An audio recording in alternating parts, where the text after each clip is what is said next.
Vamos a ver, estamos viendo Rabanim de la historia del pueblo judío y ahora vamos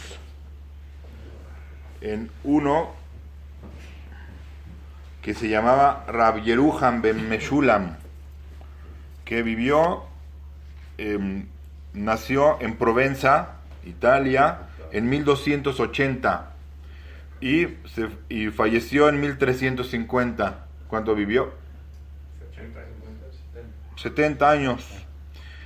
Se le conoce como Rabbeinu Yeruham, así nada más, es un rishon. ¿A qué significa que es un rishon? Que es uno de los cuales se basa el Shulchan Aruch para sus fallos. Cuando el Shulchan Aruch, todos los fallos del Shulchan Aruch se basan en rishonim. De hecho, a veces ponen Beyesh Ombrim, y hay quien dice. Una vez una persona se molestó. ¿Cómo que hay quien dice? El periódico, o sea, no es que hay quien dice que es un rumor que está diciendo, que está corriendo por la ciudad. Hay quien dice, exactamente, hay opiniones de quien, de algún rishon o de algunos rishonim que dicen tal cosa. Y esos hay quien dice, son estos que estamos viendo ahora. Ahora estamos viendo Rab Yeruham ben Meshulam. Rabbeinu Yeruham se exilió en Francia en la expulsión de 1306. Rabbeinu Yeruham se exilió de Francia. Lo exiliaron. Se exilió solo. De Francia, no, ¿qué? No solo. En la expulsión. Vámonos. Iba acompañado. Tenía 23 años. Sí. Si hacemos cuentas, tenía esos 26 años. Es expulsado de Francia y arribó a Toledo, donde estudió bajo la tutela del Rosh. Fue su maestro el Rosh. Y bueno, nada más hago aquí un paréntesis, justamente que hoy es Yom Ha'atzmaut. Vemos aquí cómo a través de la historia, pogroms, expulsiones, matanzas, secuestros, como de Alemania, el Rosh dijo, ¿fue el Rosh? ¿Quién fue? Sí, ¿verdad? El Rosh, sí, el Rosh fue el que dijo. El que vaya a Alemania está loco. Está atentando contra su vida. Estamos hablando del año 1300. Porque era algo tremendo. Eran bárbaros, secuestraban y pedían a los judíos. Y tenían que estar expulsados. De Francia también los expulsaron en el año 1306. Así estuvo. De ahí viene el término judío errante. ¿Cuándo se acaba esto del judío errante?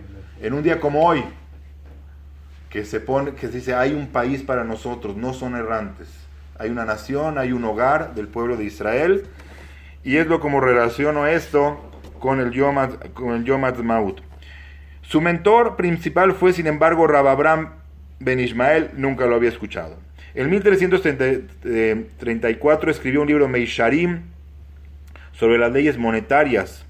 En su introducción, Rab Yeruham enfatiza modestamente que su trabajo no contiene sus propias opiniones, sino que es un compendio de decisiones de autoridades previas, y así son todos, la verdad. Todos los jajamim traen de antes. Nadie dice de su propia manga algo. Por lo general, el 95% de lo que dicen se basa en alguien anterior. Y así sucesivamente, a menos que diga dat atzmo, Dalet Ain, incluso dice así en el apóstrofe, en acróstico, significa Dat Asmo, que es su opinión, no puso fuente, pero en el 95% de los casos, todas las autoridades alágicas se basan en alguien. Y así es hoy en día, por eso hay que estudiarlos para los exámenes del rabinato. Uno tiene que sustentar su opinión. Puede haber muchas opiniones, nada más. ¿En quién te sustentas? ¿En quién hablas? O sea, tú en un examen de rabinato, no importa que diga está prohibido o permitido y le diste al clavo, no. Puede ser que tú puedes decir, quiere decir que sea permitido, nada más decir en qué sustentas tu opinión, en qué rishon o en qué ajarón, o a su vez ese ajarón que citas en qué rishon se sustentó, y a su vez el rishon se sustentó en el Talmud, en la Gemara. Y es lo que dice, él dijo que sus fallos proceden de opiniones previas, y así es con todos. La segunda obra de Rabbeinu Yeruham es Toldot Adam Vejabá, una compilación alágica de todas las leyes que afectan al judío observante. Pues sí, es citado frecuentemente por el Bet Yosef y el Rabbi Yosef Karo. Sí, Toldot Abraham Vejabá. Otro rabino que se llama Rav Vidal de Tolosa o de Toulouse, No, de Tolosa, no Toulouse. Toulouse es en Francia, ¿no? No, no es Toulouse, es Tolosa. Tolosa, España. También conocido como Araba Magid. Ese sí lo conozco, este sí. Magid Mishne, es muy conocido. El Magid Mishne es el comentarista del Rambam, ¿sí? del Mishneh Torah. Es un Rishon, fallece en 1360, 10 años después que la Rabbi Yeruham que le antecede. No dice cuándo nació y es de Tolosa, España. Es colega del Ran. Escribió el Magid Mishne, el famoso comentario sobre el Mishneh Torah, para cumplir lo que muchos creían que era una falta severa del Mishneh Torah, la ausencia de referencias de las fuentes talmúdicas. Como sabemos, el Rambam hace la más magna obra casi todos los tiempos, llamada el Mishneh Torah, que lo abarca todo, y para hacerlo digerible a cualquier yehudí que pueda leerlo y sin hacerse bolas, ¿qué hace el Rambam? Pues omite diferentes opiniones. Cuando él escoge una opinión del Talmud, dice es mutar o asur, a pesar de que habían dos opiniones en el Talmud, él escoge una, y también no dice de dónde lo sacó. Dice asur, mutar, pero de dónde lo sacó no dice. Es una ventaja para personas como yo que quiere rápido saber qué es lo que hay que hacer, pero sin embargo un demérito para otros porque no dice de dónde lo sacó. ¿Qué hace el Magid Mishne? Se da la tarea de decir el Rambam tiene fuentes, y el Magid Mishne empieza a citar las fuentes de dónde sacó el Rambam lo que dijo, y también dice si alguien no estuvo de acuerdo en el Talmud, lo va a platicar el Magid Mishne. Eso es lo que hace. Este comentario indica en qué porciones del Talmud se basa el Rambam para sus dictámenes halágicos. Ya desde los tiempos del Rabbi Yosef Karo solo sobreviven comentarios sobre 6 de los 14 libros del Mishneh Torah. Ya desde los tiempos de Rabbi Yosef Karo solo sobreviven comentarios de 6 sobre los 14 libros del Mishneh Torah. Al parecer comentó todo. El Mishneh Torah el Rambam en su obra Mishneh Torah hizo 14 tomos. De hecho, de ahí viene la palabra Yad Ahazaka, la mano fuerte, pero haciendo referencia a Yad. ¿Cuánto suma Yad? Yud Dalet, 14. ¿Por qué? Porque son 14 tomos. También, ¿por qué le llama Mishneh Torah? ¿Por qué le llamó Mishneh Torah al Rambam a su gran obra? Porque él dijo, el Yehudí necesita estudiar la Torah escrita, y segundo, mi obra, y ya no necesita estudiar nada más. Por eso le llamó Mishneh Torah. El Rishon es la Torah oral, y Sheni es mi obra, y ya no se necesita nada más Beinem, así dicen esas palabras, por eso le llamó Mishneh Torah. Claro, nadie en toda la historia ha puesto una introducción así, que no vas a necesitar otro libro, fuera del Tanaj, no vas a necesitar otro libro para conocer toda la Torah. Y así lo pone en su introducción, y efectivamente abarca todo, pero no resultó. De hecho, hoy en día no queremos saber la halajá, no vemos el Rambam, vemos el Rabbi Yosef Karo.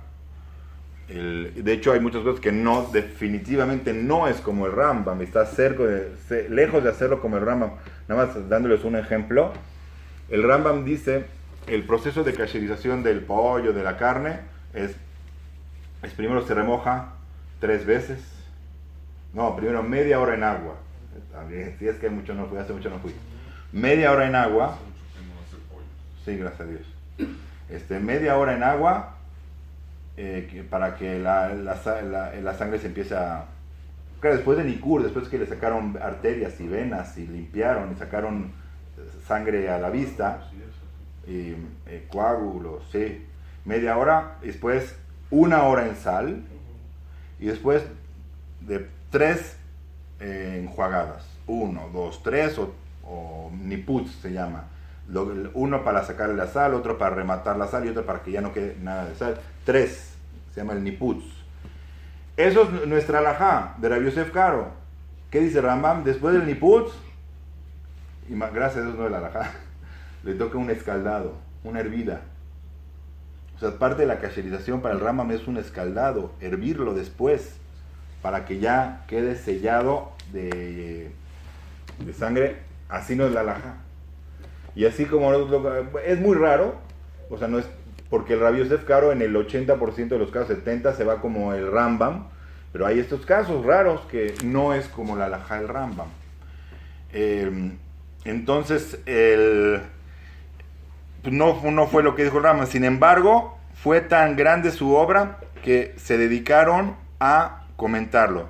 Desgraciadamente solo sobrevivieron solo, como dice aquí, solo sobreviven comentarios sobre 6 de los 14 libros de Mishneh Torah.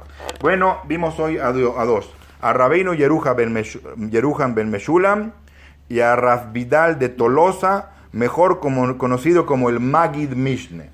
Rabbi Hanania ben Akashia Omer,